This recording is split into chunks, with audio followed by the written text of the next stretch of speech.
We always knew that we connect with people who grew up with Star Wars. What we didn't count on was that their kids would also want to sit on the couch with them. And to me, that's the real gift.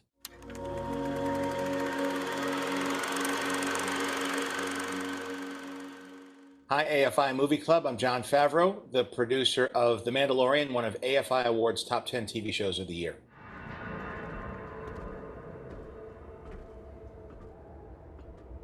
What you're seeing down there is all digital characters. This is real live action plates that a combination of myself and Sam Hargrave, our second unit director, shot. The plates were filmed in other parts of the world, but this is actually shot in Los Angeles. It was essentially a green screen set, unlike the volume, which we do indoors, which uses more indirect light. But when you're in hard sunlight, it's always better to be outside. And so we had the sand on the ground, green screens all around, and then the actors in there performing. This is the big crate dragon fight from The Marshal, the episode that I directed.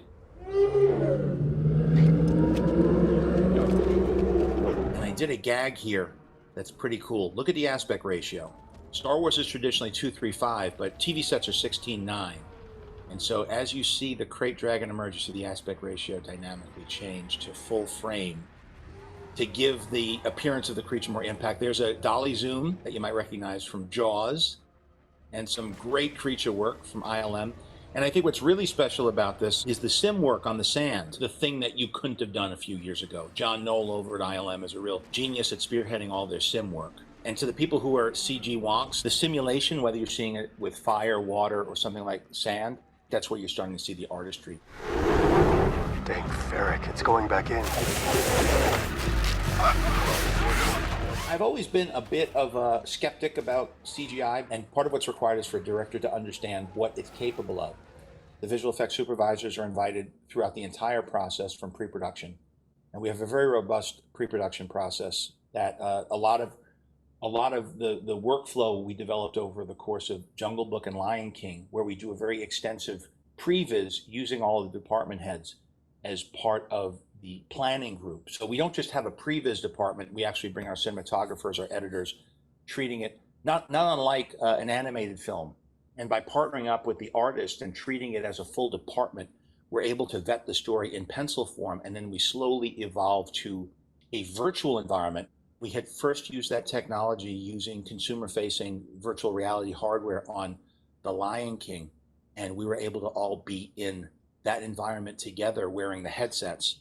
And it was only a small leap to be able to use the Unreal Gaming Engine. So that allows for an efficiency and a cohesion that allows us to get this, what I like to think of as feature quality entertainment and visual effects on a television schedule. Instead of building completely CG environments like there, we use real photography and do photogrammetry of actual photography of locations on top of the geometry that we build in Maya, which is the animation tool that we use. Here are real people, though there are combinations of digital people in the background, but there's always something real to ground it.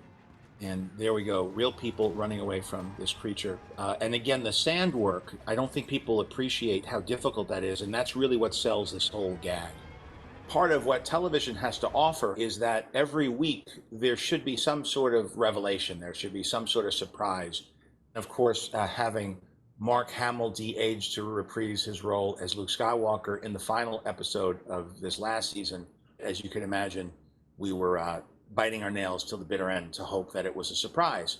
And what's commonly referred to as Baby Yoda, that reveal was in our first episode.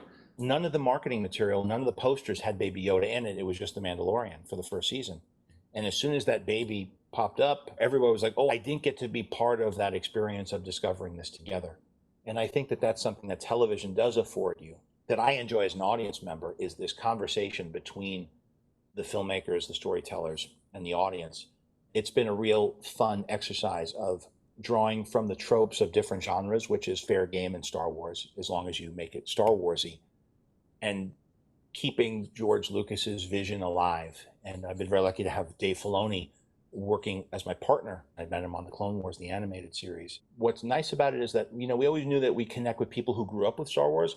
What we didn't count on was that their kids would also want to sit on the couch with them. And to me, that's the real gift. Because I remember when I saw Star Wars, I was with my dad, and I felt like it was the freshest, newest, most technologically groundbreaking piece of film that was out there. And it was. What I didn't understand was that my dad recognized in the storytelling the archetypes, all the tropes, the myths. It was very familiar to him. And so that's that combination of something new and something old together.